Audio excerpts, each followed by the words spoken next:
В этом году в Коми в рамках проекта «Региональная и местная дорожная сеть» на ремонт дорог выделят 441 миллион рублей. На эту сумму планируют уложить около 300 тысяч квадратных метров асфальта. Дорожные работы в муниципалитетах республики уже начались. Подробнее о дорожной кампании и запланированных на лето работах в Ухте Виктория Науменко. В Ухте дорожные работы стартуют с ямочного ремонта. От выбоин на проезжих частях напрямую зависит безопасность движения. Работы выполняет Ухта-спецавтодор. Выемки заполняют горячей асфальтобетонной смесью. Ее по контракту изготовило Сосногорское дорожное предприятие. Пока начались путепровода, в планах работы по всему городу, включая проезды, которые тоже входят в оперативное управление ухтинского предприятия. Такую же работу проведут в поселках, естественно, только в сухую погоду. Сначала, конечно, подготавливается площадь, потому что из-за малой площади подготовленной мы асфальт горячий не повезем. Во-первых, он остынет по дороге, во-вторых, это, конечно же, сама работа, она настолько запланирована и сплоченная, потому что здесь задействован и каток, здесь задействован и погрузчик, и самосвал, и количество людей увеличивается значительно. То есть это сразу где-то человек 5-7 выходит непосредственно на ямочный ремонт, на укладку горячей смеси.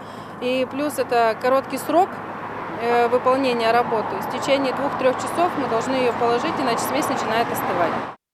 Также в Ухте начался ремонт дворовых территорий в рамках программы формирования комфортной городской среды. На 36 миллионов рублей из городского, республиканского, федерального бюджетов в Ухте отремонтируют 22 двора. Работы по замене асфальта и бордюрного камня начались при домовой территории на Интернациональной 74. Все выполняет проверенный подрядчик. А вот организацию, которая займется полной заменой асфальта на ухтинских дорогах, еще выбирают. Пока идет аукционная процедура. По словам мэра, предпочтительно, если дворами и дорогами будет заниматься один исполнитель. Когда их двое, вот то, что мы сегодня с вами и говорили по поводу гарантийных обязательств, эти на одних ссылаются, те на других ссылаются. Это не наш брак, это не наш брак. Чтобы такого не было, у нас должна быть одна организация. Ремонтировать дороги в этом году планируют по набережной Газовиков, улице Куратова, Мира на перекрестке с Первомайской, затронутый участок проспекта Ленина. Ориентировочно 25 мая в муниципалитете стартует и ремонт общественных территорий в рамках программы формирования комфортной городской среды. На Водном, это Октябрьская улица, там тоже тротуар, освещение, зеленая зона. И сразу после этого переходим на Ярику.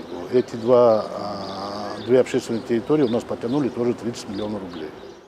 В общей сложности на благоустройство Ухты этим летом планируют потратить около 170 миллионов рублей. Из запланированных в этом году преображений города – фонтаны возле Дворца культуры. 2 чаши и арт-объекты в центре расположат, как и ранее, с 2 сторон от здания городского Дворца культуры. А если позволит время, в городе установят еще один рукотворный источник на Комсомольской площади. Виктория Науменко, Павел Лагутин, телеканал Юрган, Ухта.